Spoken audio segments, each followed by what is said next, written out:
Welcome, I'm Lana, and today I am sharing my honest Rothy's shoe review. We will also be talking about whether or not expensive quality shoes are worth it and how to tell if a shoe is really quality. And lastly, I will take you through what it was like when I put my Rothy's shoes in the washing machine.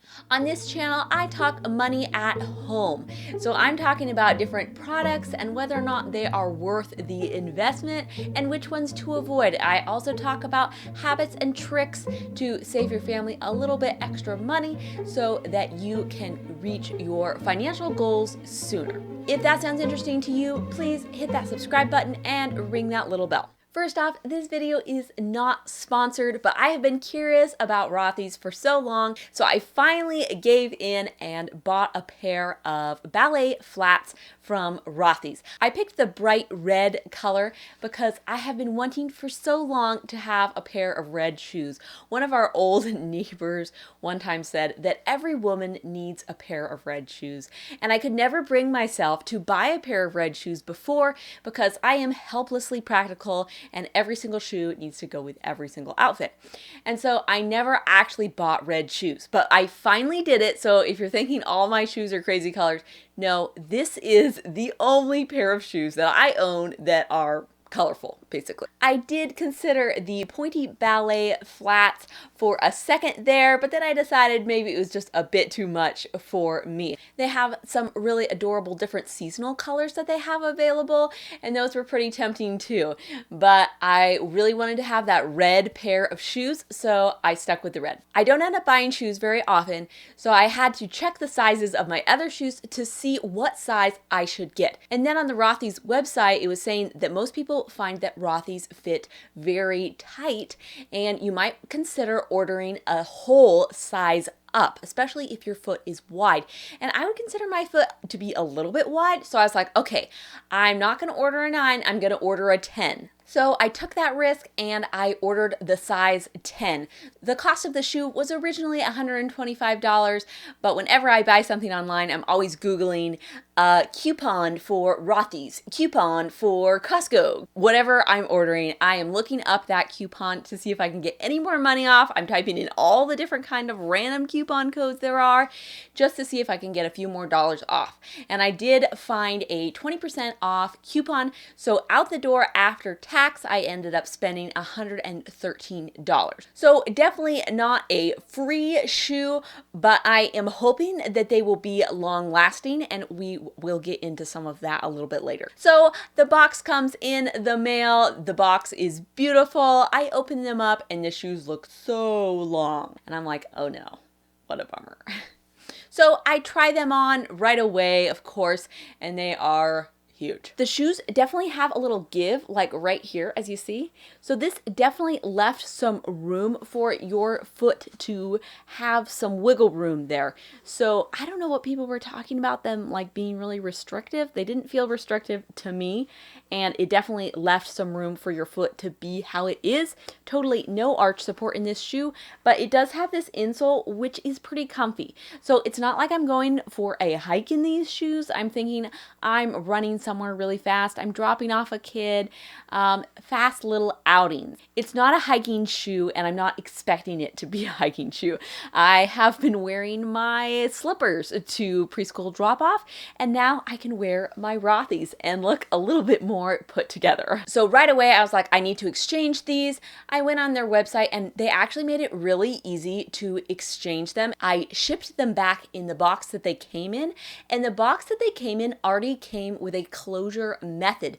It had an extra pull-off adhesive for returns right already on the box. So easy. So I printed out the label with my printer. I guess that would be a problem if you didn't have a printer. Slapped it on the box, and then I had to take it to FedEx. And they issued the return as soon as FedEx collected my box. I don't think the shoes had actually reached the seller again because it was way too soon before they're like, your return is accepted. We're sending you your new pair. So I think when FedEx scanned the return label on the box, they said, okay, we're sending them the next pair, which meant that my leg time was pretty small for my second pair of shoes. Pretty cool. The next question is, are expensive shoes really worth the cost? So in theory, if an expensive $150 pair of shoes lasted you 4 years and saved you from having to buy a $50 pair of shoes every year, they would have paid for themselves in 3 years already. But how do you know if it's really worth the money and if the shoe is quality? So I'm reading Robert Cialdini's book, Influence, and he was talking about how we can automatically assume that something is quality because of the price. So if something is expensive, we're like, oh, this is a quality shoe. But that is not always true. So when you're looking at shoes, don't just be looking at the price to decide if they are quality shoes, because that does not ensure that they are going to last for a long time. So one of the things I'm thinking about when I'm buying shoes is, are they fast fashion or are they timeless? So things come in and out of fashion so fast. If I buy the latest trend, by next year they will look old. Therefore, I won't be wearing or using them anymore, which means that purchase is kind of not good anymore. I'm also looking at materials. I also like to buy leather shoes because you can treat the leather, and if you take good care of your leather shoes, they can really hold up for a long time. So these Rothy's shoes are actually made out of recycled plastic. They look fabric-y and kind of woven, but they're actually made out of recycled water bottles, which is also cool to me. But this means that they're made out of plastic, and we know that plastic can last a really, really long time. So I am hoping that these shoes will also hold up for a long time. Also, if you have a pair of Crocs, you may have experienced this yourself, and they just never seem to die. I've had these Echoes for at least 5 years, I think.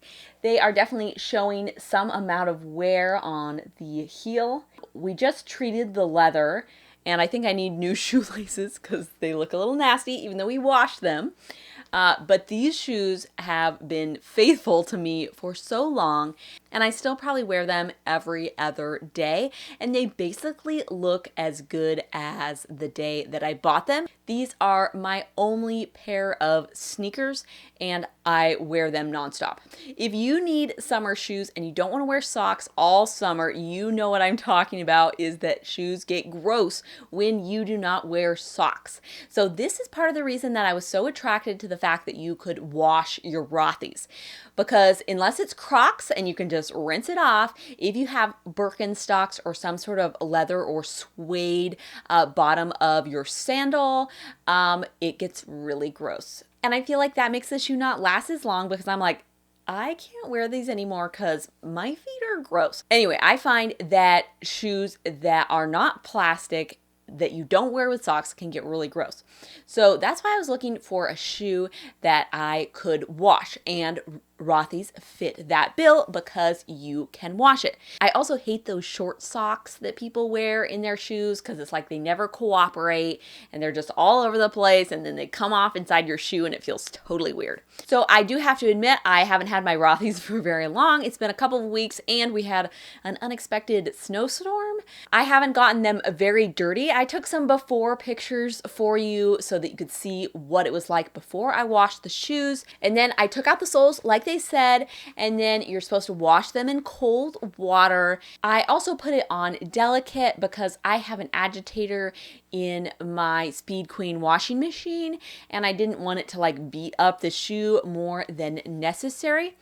And they seem to wash just fine. I put a little laundry soap in there. They did take quite a while to dry.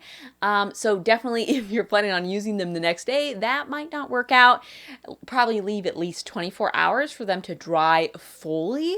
They look just as good as when we started. It doesn't look like they caught on anything. It doesn't look like they had any wear from the washing machine, because it looks a little fabricy and it looks a little supple, like it could be hurt. It feels really good to know that I can just throw my shoes in the washing machine anytime they feel like they're getting a little bit gross or I spill something on them. I'm sure that won't happen. But I know that I can get them clean and the shoes will be just fine afterwards. Now I'm gonna open it up to you guys in the comments. How do you find a quality pair of shoes? Thanks so much for watching. Like and subscribe. It really helps me out. Hope to see you in the next one. Bye for now.